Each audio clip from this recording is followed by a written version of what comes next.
So we're going to start the meeting, 5:02. All right. Let's see, do we have a quorum? We do. 3 people that are going to make it: Sean, Andreas, and Jessica won't be here.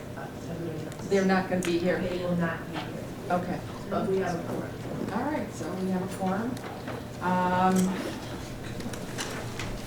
Did everybody get a copy of the minutes for 1:14? I know I did. I wasn't here.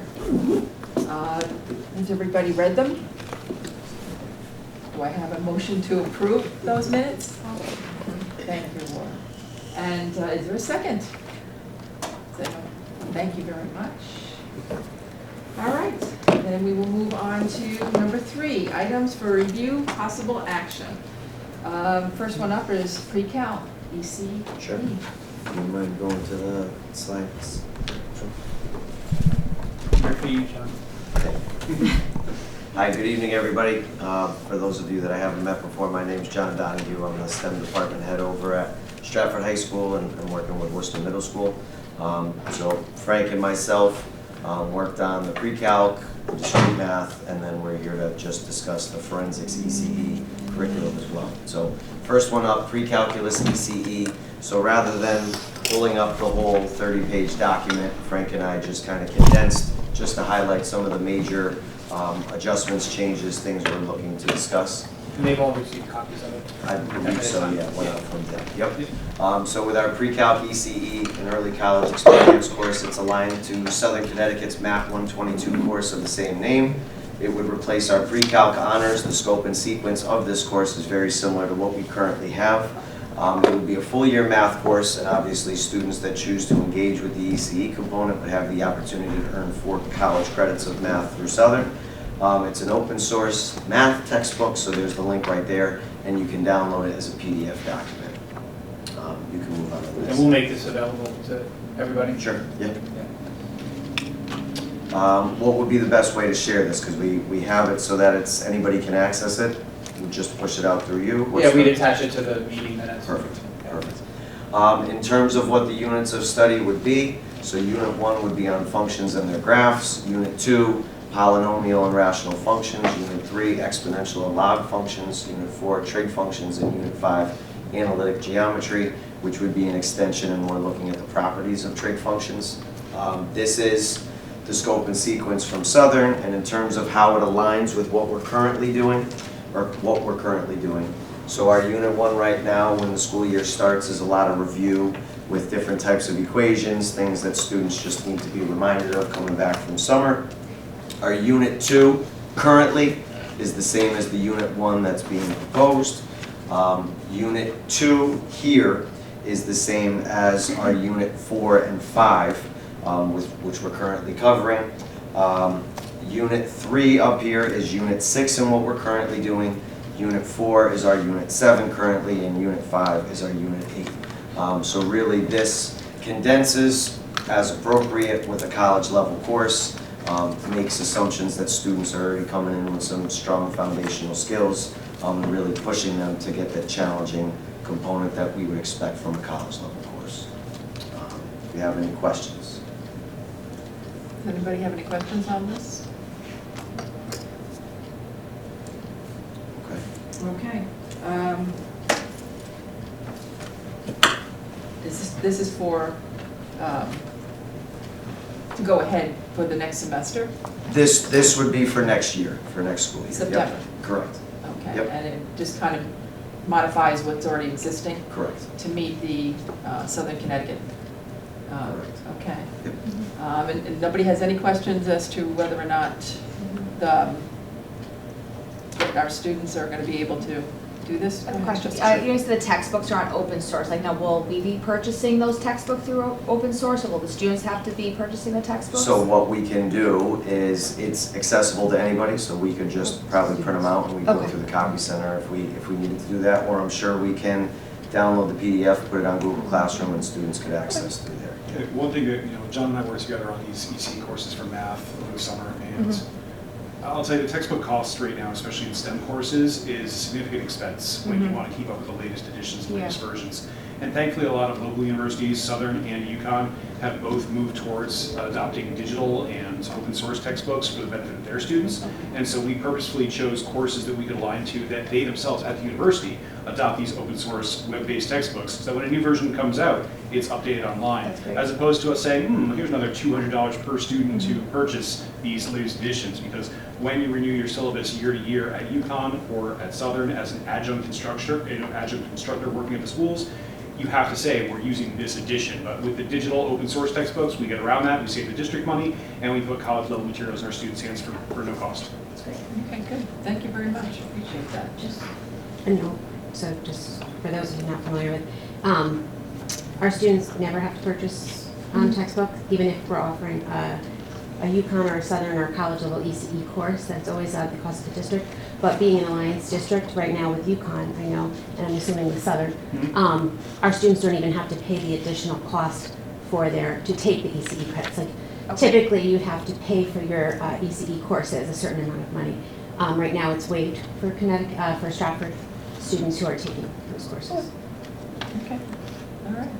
Most common questions about pre-calc, because we just attended a regional math conference where the idea of AP pre-calculus came up. And I remember attending a board meeting here where a couple parents even asked about, are we going to adopt AP pre-calculus? And I can tell you that regionally, there are not that many districts that are really gung-ho on the AP pre-calculus curriculum, because ironically, despite it being AP pre-calculus, it doesn't prepare students for AP calculus, which is a little mind-boggling, because you'd think they'd be sequential courses. It's more in line to say this is an advanced placement pre-calculus course which features topics that aren't even on the AP calculus unit plan. So we wanted to adopt something that A, was going to help continue that trajectory. This is replacing what we currently call honors pre-calculus. So the idea of like, is this different? Is this something our students will be able to do? This really here is almost just repackaging what we have as an honors pre-calculus, but providing this additional EC option. So not only do kids complete a course that's already in their sequence, but they have the opportunity to get college credit for it. So it's 3-4 credits on their college transcript before they finish high school. That's amazing. That Which is even, to your point, right, is even more beneficial for our students because sometimes you take that AP test and you don't get like that 4 or 5. Correct. And you're not going to get the college credit, where with this you are getting college credit as long as you pass with a, I believe, like a B. Yep. In fact, I can tell you from experience that I taught pre-calculus at Southern. I taught this very course, Math 122 there. And teaching it there on campus, I can tell you that there are students that come out, they're like, you might not believe this, but I took, AP calculus in high school and I'm still struggling in this class. I'm like, yeah, it's a challenging class. And so making sure that we're being rigorous and giving that kids that early college experience in high school, just help them prepare that much better. That makes sense. And I'm noticing it says 9 through 12. This is available for freshmen as well? In very unique Very situations. Right. Okay. Very, very unique. Okay. It's not something that we would find to be a particularly frequent occurrence. Okay. But So they're possible, You but do have the unlikely. rare.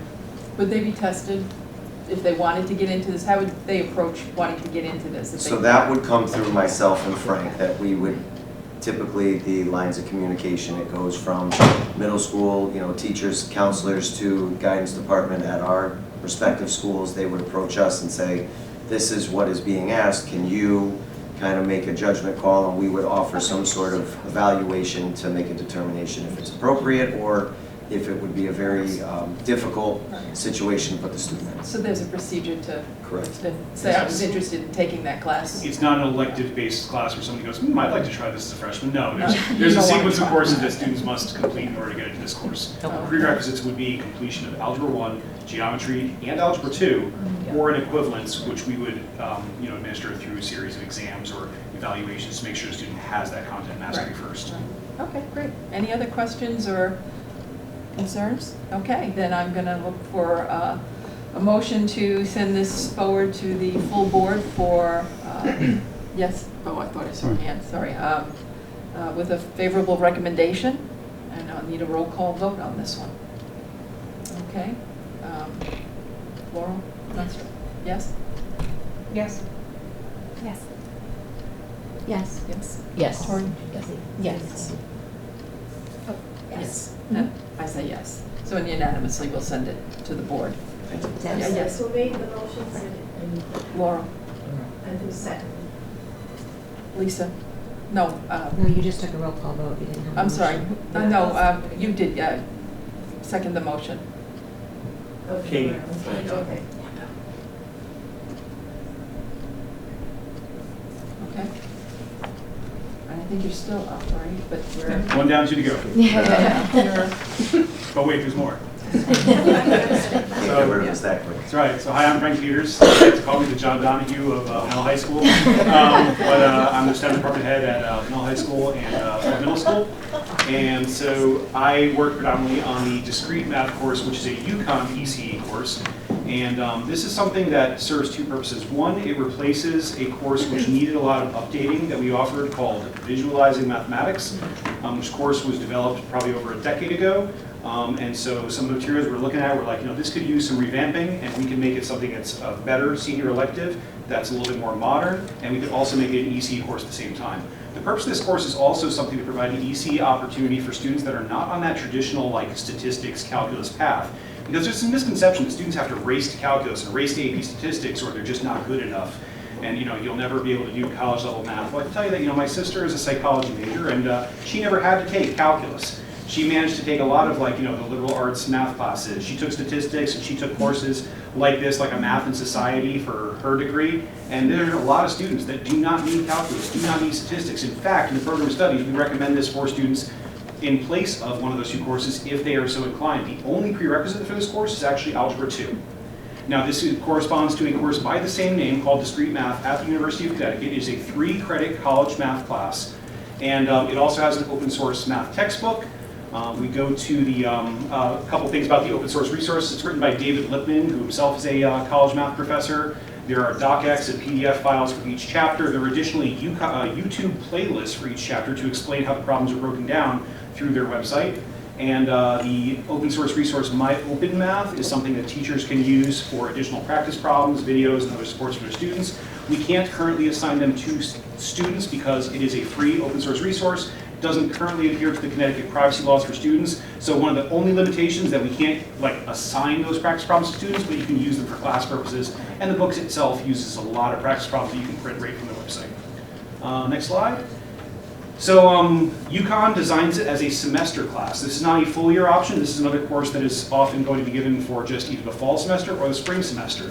Seniors that want to take a full year of math can opt to take this along with, say, Statistics 1. So they can get a half year of each credit of each course to satisfy one full year of math. The units are in order. 1, voting theory. I can tell you that as one of the teachers that piloted this year, it was very interesting to do voting theory in an election year with students. A lot of students are learning things they didn't realize about both our voting system and along with how voting works in the world.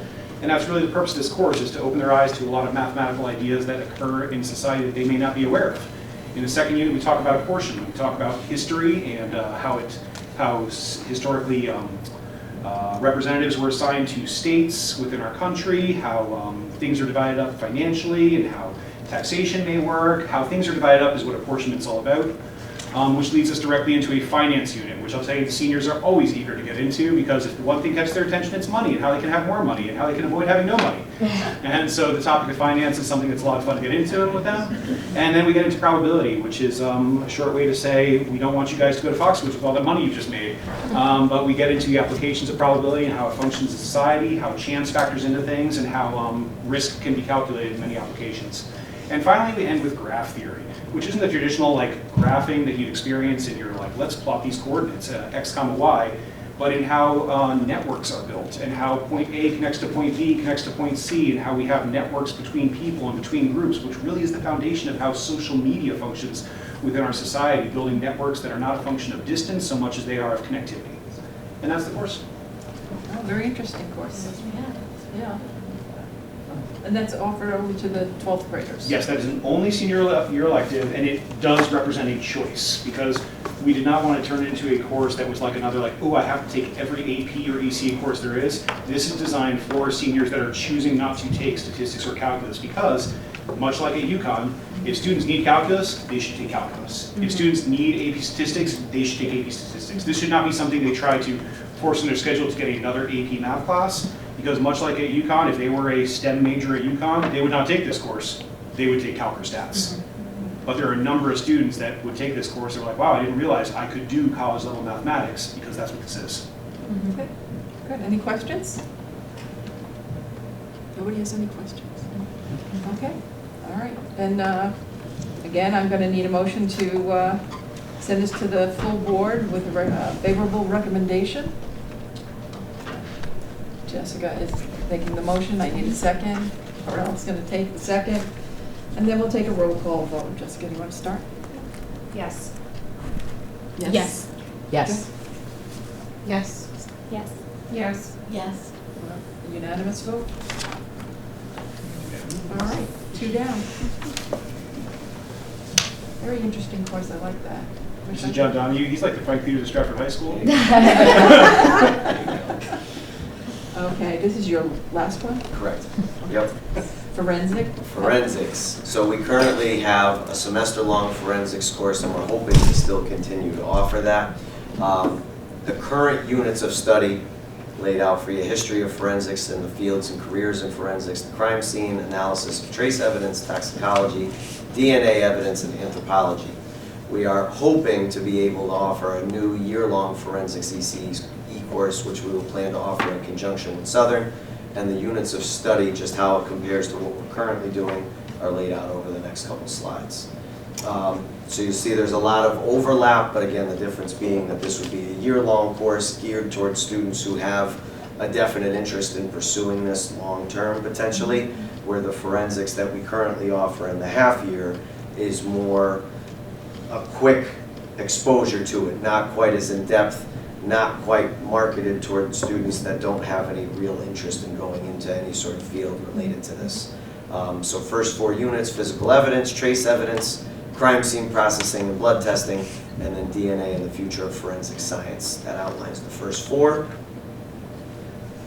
And then the second half of the year, get into forensic toxicology, detecting drugs, poisons, toxins, forensics of fire investigations and explosions, arson, causes of fire, fingerprint processing comparisons. Unit 8 features firearms, tool marks, other impressions. You can do some stuff with exploring ballistics and how other things work. Unit 9 is document examination, computer forensics. And finally, Unit 10 is forensic anthropology and entomology. We're currently rewatching Bones at home, so it's relevant to me. That was Right, good what? series. For Dexter. There you go. Well, Dexter's the harder one. Where is all the material? I mean, is there any actual, do you take them, do they have a field trip to like the Well, that's morgue or something- something like that? That's something that we were, the morgue is a little distant in that road. We're not taking any students to the morgue just yet, but we have been looking into partnering with Southern, who teaches, Southern offers this course, but also there's local, I mean, everybody knows that the University of New Haven has some of the premier criminal justice and forensics programs within the nation, really. And so we're looking at developing other partnerships within the area, because Stratford is not far from a lot of great resources for this. But this course is currently, in terms of the partnerships, it's in development right now in that. I mean, like, the primary partnership is with Southern through their program, and the resources will be able to connect you through the university there. I believe the course at Southern, I forget the exact name, I think it's forensic biology, I think is the name of the course at Southern. I forget what course number it is. It should be in the documents. But forensic biology is that course at SCSU. And does our science departments have the equipment that could handle, like if you pulled your own hair and you want to do a DNA testing and Right. do we There are have- some things that we already have the materials for through biology courses that can, we can do some of that analysis with just typical high school biology materials. There may be some other things that we could be able to purchase through grant funding for this course, but a lot of it is stuff that can be done with what we already have or with simulations digitally. Okay, great, that's wonderful. Any other questions? No? I wish I was back in high school. I know. Taking that course. Yeah. I can tell you that this part of this, the reason this became an idea was because the half-year forensics course that we offer at both high schools became so popular. And students take it and they're like, wow, I only got to do this for a semester, I really liked it. And we're like, well, wait, there's more. So this is another opportunity to expand it for our students who are really interested in it, because it appeals to a lot of kids. Yes? So, I mean, at the middle school level, I'm thinking about my 8th graders going into high school, and we have a lot of kids who start to apply to the Plat Techs and the Fairchild Wheeler. What I'm suggesting is that we kind of publicize this to the 8th grade parents early, so that way we let them know that they don't have to go to these Yeah. outside schools, like we have these really good resources right here in Stratford. Because this year especially, I know at Flood, we had a really lot of kids applying to schools outside of Stratford. I mean, which is, you know, their prerogative, that's their choice.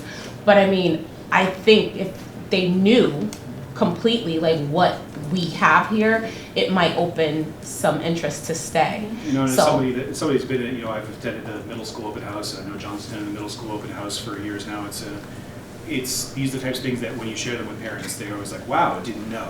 So you're right, those open houses are one thing to share with parents, but there's definitely, when you look at the attendance versus the number of parents and students at Flood, we definitely don't get like, you know, like a 80% participation rate. It's like, parents, we get there, we might change some minds, but I agree, it's something we could explore as to how we could better connect with the middle school and share some of this stuff. Maybe- Definitely. Maybe like a club, like not a club fair, but as an elective fair or Mhm. course fair to share this with parents. Yeah, and I mean, the earlier the better, because they start to make the decisions about high school in October. Absolutely, yeah. So even if, I'm just gonna kind of piggyback off of what both of you are saying, like even to your point, Frank, like if we can maybe do that kind of fair, like and get the kids like engaged in it. Mhm. So that way when we do have these events for like the parents, like, well, no mom, I saw this and I wanna find out more about, like, Mhm. maybe it would help motivate them to, like, you know what I mean? If they buy in, the parents will. How many students are in the class, this type of class now? Ooh, currently, I would have to get you the number, but I mean, we ran Just off like, the top of your ballpark. I don't know, I'd probably say, what, Two like, sections each semester, 40 grades. I can't do the math, John, okay? I got my calculator. Over 200 between the two schools? I trust So- Over the course of the two semesters. Okay. So would it not make sense then to have some of these students who are taking this, who are really interested in this, to do like a presentation at, say, Worcester and Flood, to, you know, show them, hey, this is what we're doing at the high school level, and, you know, And I can tell you like, right you're now, fair. I have one of our middle school teachers at Flood is a parent of a Benell High School student who said, hey, could I go back and visit my mom and her students and talk to her about these opportunities? I said, sure, yeah, of course. Right. I'll arrange the bus. But if we could do something like that, as you say September, October, and show them that this is the possibility that we have at our own high schools, then maybe, you know, we could get maybe 400 people interested. Well, if you'd like to unanimously approve this course, I'm sure we can look at some of these options. Well, I'd like to then have if there's no other questions, a motion to send this to the full board with a very favorable recommendation. And does anyone want to make a motion? Tori, second? I'll second. Okay. And I'll take a roll call vote again. Start with you. Yes. Yes. Yes. Yes. Yes. Yes. Yes. Again, unanimous. Cool. Very good. That was awesome. 3 for 3. Nice. Okay. Next up, maritime studies. Now this I'm very interested in. Hi, I'm Elizabeth Borgelli. I'm the Humanities Department Chair for Worcester and Stratford High School, and I'm happy to be here presenting this curriculum with with the 2025 Daughters of the American Revolution State of Connecticut Outstanding Teacher of the Year. So I just wanted to make sure I got that in. Kathy spent so much time doing PD for this particular course, and I'm going to take you through some context, and then I'm going to leave it to her to kind of introduce some of the units. She put together a little presentation for you, and we'll pass that packet around so you have it. But I would expect nothing less from her. She was so intentional in making the material authentic to the kids and bringing in Stratford history, keeping an eye on the ways that she can engage students in the different types of assessments and tasks that they're doing, while still keeping in line with the UConn syllabus sample that was provided to her. So this came out basically in 2023, in the fall of 2023, where UConn put out a opportunity to current UConn U.S. history teachers to expand their credentials and be essentially dual certified for Intro to Maritime Culture. So they agreed to provide that dual certification as long as they completed 4 sessions. And the sessions took place over the summer. Kathy was interested in it, and I'm sure she'll get into conversations on the new sailboat she had bought at that time. So maritime culture was very interesting to her. And she actually engaged in the PD on her own and completed those 4 sessions. She went out to Mystic, and the PD was run, those seminars were run by an amazing set of presenters in both anthropology, economics, political science, and history that came together and ran certain seminars. And the topics were on things like whaling and shipwrecks, many things that have to do with the Long Island Sound. And what is really nice about this particular course is the interdisciplinary nature of it. So you'll see in the sessions that were run, there were so many connections and pulling in of resources like excerpts from Moby Dick, paintings of small ships at sea, shipwreck ballads, and poetry from Longfellow, tying into the history, whether it had to do with anthropology or economics, or the whaling industry in general. So there were so many different directions that this course could went in, and Kathy really was intentional in taking from those sessions and applying them to the units, which she'll be talking about. After those sessions were completed, UConn provided a provisional certificate. So basically, the caveat was that we needed to run a massed course that particular year. And because we weren't ready to do that and we didn't have curriculum written, we asked for leniency in allowing it to have a 1-year, I don't know what the right word is, wait time. So they gave us that permission, and that's where Kathy then went into being very intentional on how we were going to design the curriculum and asking for student feedback on that. So a survey was put out to current 9th and 10th grade students. That was an intentional in itself because they would become the 11th and 12th graders that would then have the opportunity to take the course. We asked them particular units that they would be interested in or topics that could potentially become units. Out of the 161 students that were surveyed, 77% said that they would be interested in taking the course, and I think about 40% said they would definitely be interested in taking the course. So with that, we basically put in a request to write the curriculum. So I'm going to hand it over to Kathy, and she'll talk a little bit about the units, and we can pass around the, can we do this? I need to move a little bit. So hi, I'm Kathy Mack. I'm very excited to present this passion project of mine with you. I was so excited when UConn presented me with the opportunity to expand my certification to teach this course. For about the last 15 years, my husband and I have spent time on the Long Island Sound with our sailboat, going, just out to Charles Island, sailing out to Block Island, and most recently this past summer we went as far as Newport, and there were times where that was terrifying because unless you're out there with some really good GPS and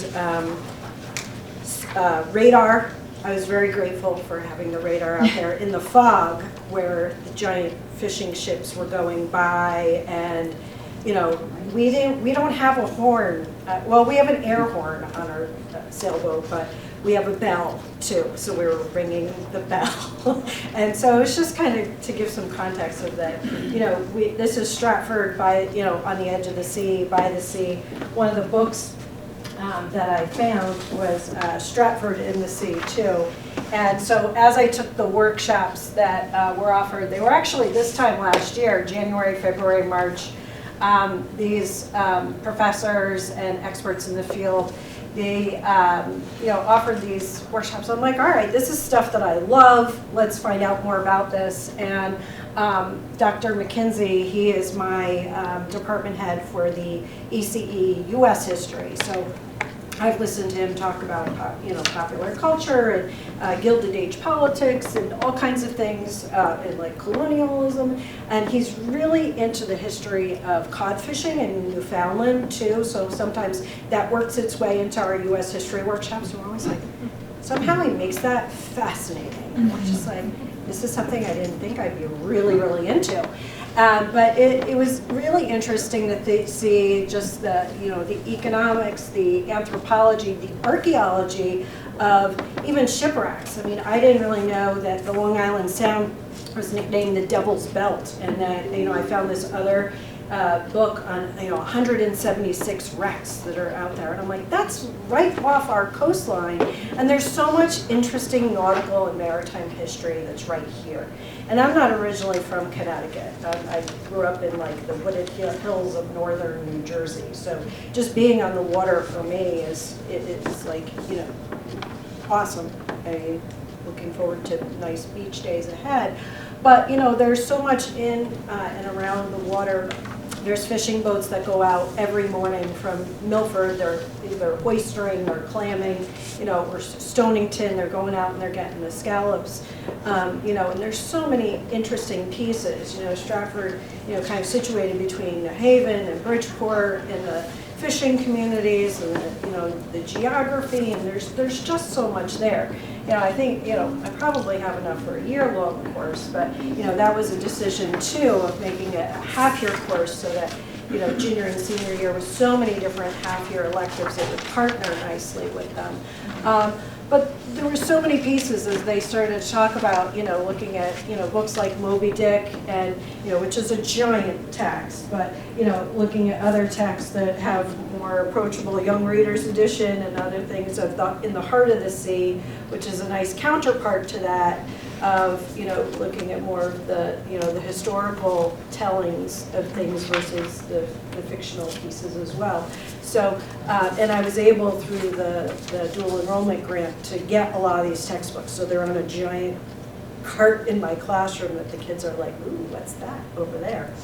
So looking at different texts, poetry, everything from Rime of the Ancient Mariner, The Open Boat, Captains Courageous, all different pieces of poetry, literature, which is not in my usual history teacher wheelhouse, but it certainly adds so much more dimension, the aesthetic piece, to the history, and then always kind of bringing things back to the local piece, because the faculty coordinator, Lori Wolfe, she's like, make this course your own. These are the syllabi that, other people use. There are certain components, whaling, fishing, literature pieces, economics, geography, but what direction do you want to go in? So I'm like, okay, I don't really know.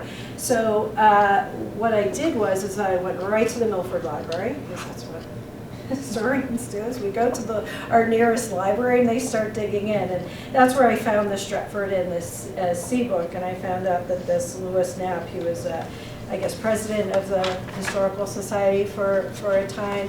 He also was a member of like Housatonic Boat Club and some other yacht clubs in the area, and I'm like, well, this is fascinating that I could really root each of the units in some local history of like what's right here on the shoreline, and how can we know more about the town you're in, and then bring it to a more global context of whether it's looking at Charles Island and whether or not there was actually ever any pirate treasure there, to looking at piracy and privateers in the Long Island Sound, people who were legally and illegally doing some actions. But then, and how some of that has been certainly romanticized by even Disney and Pirates of the Caribbean. But, but kind of looking at all of those different dimensions of things. Can you go to the next slide? Yeah, so I didn't know if I was like, I know that I'm loving this, so I didn't know if the kids would be interested in this. So I gave a survey, and I asked my colleagues to just kind of give this to some of their 9th and 10th graders last year. And there was a lot of favorable feedback, so I was like, okay, let me continue on with this. So after those four workshops, I went to 2 more workshops with teachers who currently teach the course to pick their brains with. Like, some of them go into more, their passion is more of the literature pieces, or one of them is really into the material cultures of some of the knot making and some of the scrimshaw that's made, and actually the New Bedford Whaling Museum has I guess a neat piece on scrimshaw and some of the artwork that was made, so that's very fascinating. If you could go to the next slide, this kind of just talks about my process with things, because one of the things that I do have too is I have my boating license, this 34-foot sailboat and things, and I'm like, so I'm thinking about different real life experiences. I would love to bring talk to the local Coast Guard auxiliary and have them offer a safe boating class. To look at maybe even Bridgeport, there's a fishing boat, the Middle Bay, maybe we could talk to people who, that's what they do day in, day out now in 2025. In the summers, they take people out all the time for, fishing. What does that look like today? And so, get some of those guest speakers. In Milford, there's a NOAA scientific research right next to Milford Yacht Club that does a lot of the research into oystering and the oyster beds. So I think that there's a lot of pieces there that as I look, there's more that I could find of, again, kind of bringing that history alive. It's right in your backyard. It's right here. And so this is how it kind of evolved into the units, and I wanted to make them fun, catchy titles, because this is going to be open to students 10th, 11th, and 12th grade. It might be something whereas you might not take the AP US History or the AP Politics and Government, but Maritime Studies, a half your course might be more up your alley. So this might be a nice gateway, entry-level ECE course. I do love that it's not tied to an AP test, so I have so much flexibility and freedom with the directions that I go with it. I really struggled with the Buccaneers and Businessmen, Piracy and Privateering. I'm like, oh, I just kind of threw it all in there for now. But going into everything from the geography, the whaling and fishing, West at Sea, look at everything from the Titanic to, there's a new book out called The Lost Boys of Montauk, of some fishermen who went and were lost, and not just who was lost, but who survives and who's left behind, and some of the psychology involved in that. And also there's so many parallels too, because I teach the Black and Latino Studies class too, of who goes to sea and why. Women, men, people of color, different opportunities for different economic and social and cultural groups, and always kind of tying things back to Stratford and our local history. So that's kind of how it all evolved and emerged, and I've had a lot of students stopping by to ask me, last year you talked about that course, is that going to be in play? And so I'm hoping to get the go ahead. So again, this is just some of the pieces there. It's a UConn ECE 1200 Introduction to Maritime Culture, everything from Moby Dick to the Titanic to Charles Island, which I guess is something called, is it Tombola? Because of this part that sometimes is, it's not quite, it's an island, but yet it's still connected. So I think it's called Tombola is the geographic word for it. So it's kind of interesting, some little oceanography there too.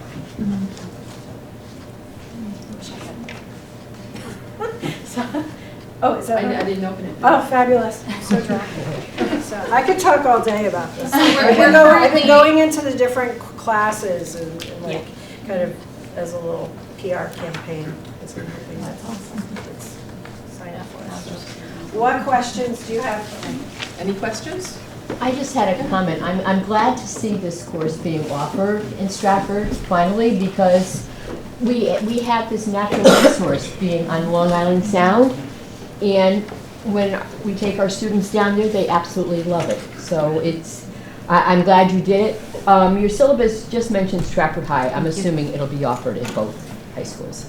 Yes, I know Luke, Luke Roberts, since he's my counterpart with U.S. History, he would have to take those 4 Zooms, and so I think it would be very easy for him to get certified. When he and I went to the in the fall, we had our yearly professional development for U.S. History, and they actually invited us up to Mystic. So that was fantastic because it was kind of a combined workshop, and so I was like, so good. So I think it would be very easy to get. So for the next year, it will be offered at both high schools, or would it be Yes. offered at Stratford High? I believe so. I believe it's not going We to be. hadn't determined that yet. Okay. Yeah. It would Just depend wanted on to- getting a teacher certified Right. to teach the course. Yeah, and it's just those 4 workshops, so it's super easy. Yeah. UConn was very willing to really bring any UConn certified teacher along for, and I think it was really to promote interest too at the university level. I don't know how the interest was there, but I'm sure that they would be willing to bring on any other teacher that would be able to take those 4 sessions. So they're looking to expand their class, their course. The UConn course, UConn. yeah, I think that's one of the reasons why they were pushing MAST. So I'm sure they would be willing to, you know, if a teacher was interested in. Do they, by any chance, have scuba diving as something that would be a part of this in regard to the fact that you're out on the water, you're dealing with all of that? I mean, I have no idea, because I Could think become that a- would involve a whole nother Oh, yeah, you certification. need that. well, A whole lot of money. yeah. No, but I'm just saying, A lot of liability. this is something that, you know, if, you can be in a pool and and get qualified, you're not certified, but you're Yeah. qualified to Yep. do scuba diving, which would be, you know, something that also would draw kids into, if they're interested in doing something like that, because they're on the water.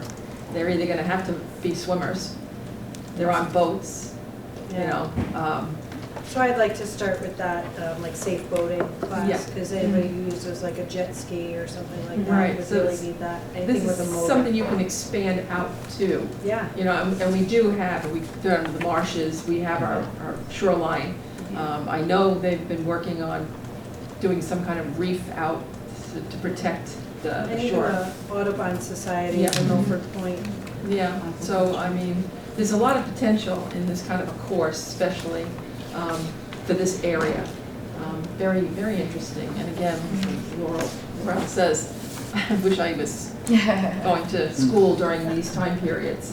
Does anybody else have any questions, or is everybody in agreement that this is a course that we should be considering? Otherwise, I'll need a motion to send this also to the full board of education. I'll move for this, yep. You make the motion, I need a second on this one.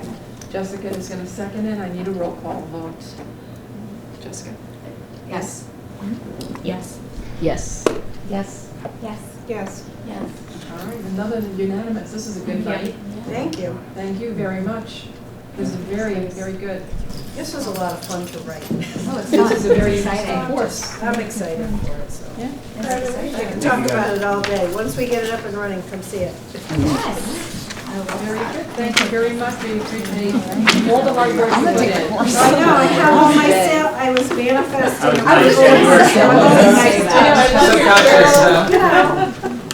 No, and that's not. It is cold out. I'll take this. Yeah.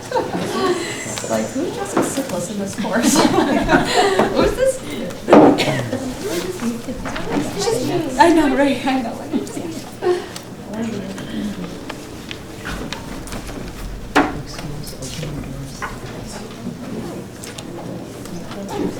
Okay. Item number 4,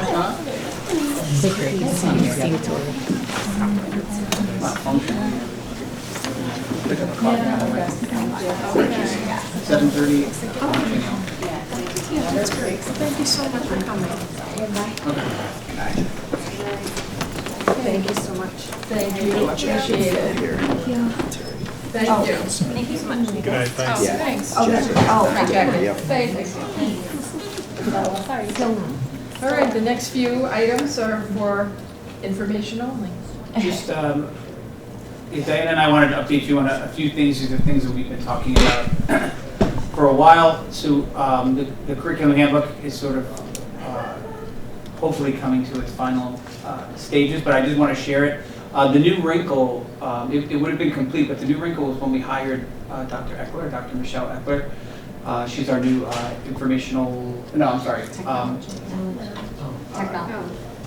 technology director. Yeah. She's helping me really take a lot of the forms that were in this document and make it electronic, and so I'll kind of show you where that's going to be. But I will send this out with the minutes. I didn't want to bombard you. I knew you had a lot of the curriculum to look at. So, but basically, I took something that I think I explained this before, from a former district, and it was actually much longer. It was like a 20-page document. I've cut it down to 8 pages. So it really lays out sort of, the background of sort of what this committee is trying to do, what the curriculum process is,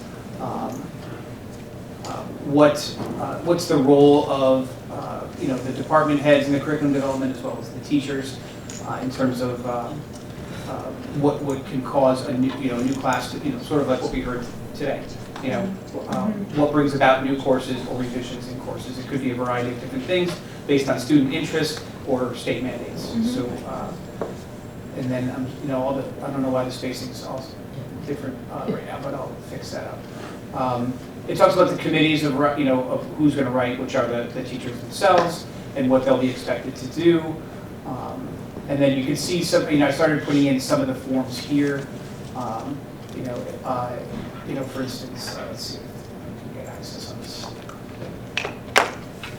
So Michelle basically took all the forms that we had and put them into this, where a teacher would go here, they'd have this link if they wanted to propose a new course or a major curriculum modification, they'd click here. And then they'd use the template to fill all this out. This is all the information that was previously available. We're just trying to make it a little bit easier to access because people are always wondering what forms do we use, what are the most updated forms, and then all of these would be submitted to me or to Diana, depending on where they're coming from. A new instructional program or also feedback on a curriculum pilot. That's been a small but often forgotten part of curriculum writing is I think we're having those conversations, but this is a more formalized process where if we're piloting something or even after a first year of implementation of something, it's more of a formal way to get some feedback on something. So Is it working? Yeah, is it working? Do we need to make some changes, or do we need to look in a whole different direction? Right. So again, this is a way to make it more electronic, and so we're not bombarded with different things.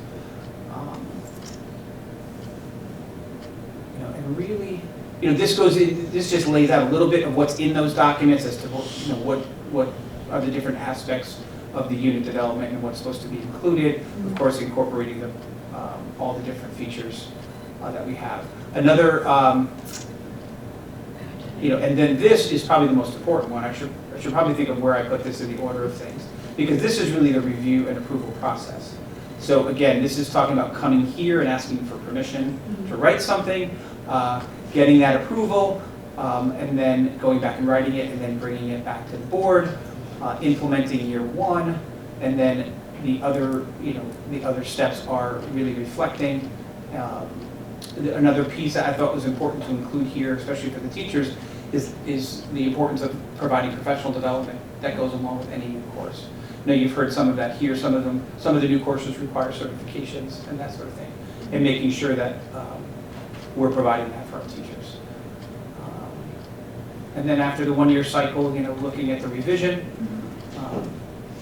and then rolling it out, as a final document. I think it's important to realize now that these days, I think curriculum, it's a kind of a live document because we do want to continue to update and revise it. But I also think it's important that this committee and the board knows what's going on in all the classes. So as we update it, creating these systems where teachers know where to go, and so people aren't taking these documents, changing them, and then they're disappearing into the Google Drive ether.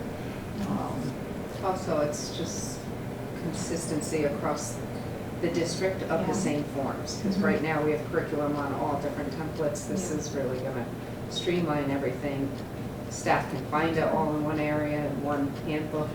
It's the 21st century. Yeah. Yeah, and this is something that we will review with new teachers, and we'll review with all staff, more than likely at the beginning of next year. It'll be part of that opening faculty meeting, so people are familiar with the new, That's I wouldn't even very call good. them new processes, but, there are some newer aspects to it. Streamlined. Streamlined. It's taking your processes and streamlining. Yeah.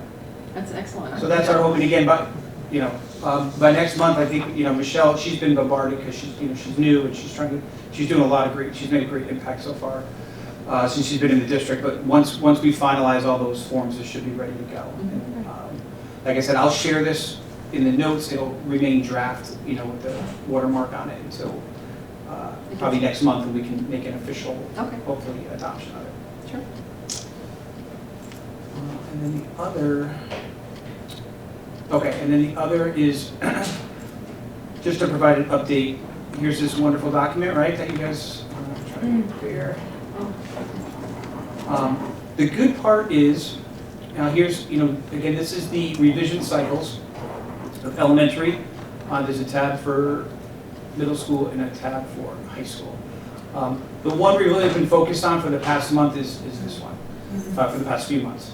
And so I'm really happy to report is if again, I'll share this with the group, but if you take a look, you'll see very few blank spaces. In that, and that was really important to us to really get a foundation there for, where, what's missing and what's not. Here's the middle school, same thing. We do see some older dates there, of course, but we were able to fill most of those in. High school has the most courses, of course, and so there are some that we're still tracking down. And some of the blanks don't necessarily represent missing curriculum, but they're sometimes under a different title, or they're based on the ECE classes that that are college-based. This class, for instance, uses the College Board curriculum. But there definitely are still some missing that we're going to have to fill in. But you do see some of these dates here that we want to make sure that we start to revisit because, and you see some notes here from the department heads as to what they feel. We're starting to collect that data as to what should happen first and set those priorities. So the next thing that we're addressing, of course, is column F, the review timeline and setting those. So again, as over the next month or two, we're going to be filling that in and really setting that 5-year revision cycle to start really. Well, 5-year, except we can't do it all at once, so. No. I know. Right, so initially it will not. Especially elementary, there's curriculum that's been there for a while. Literacy is new, but we have to stagger it, so although something may have been reviewed sooner, we're just gonna have to stagger it, so, because we can't do it all at once. Right. But this will hold us accountable, like, in our office, to make sure that we are reviewing regularly. It keeps you moving forward. Yeah.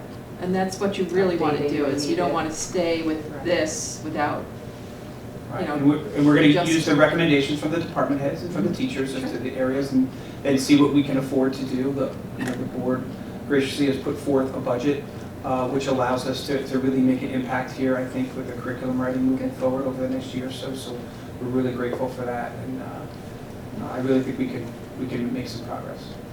So this document, again, is a live document that you'll continue to see updated. it'll always be a live document. Yeah.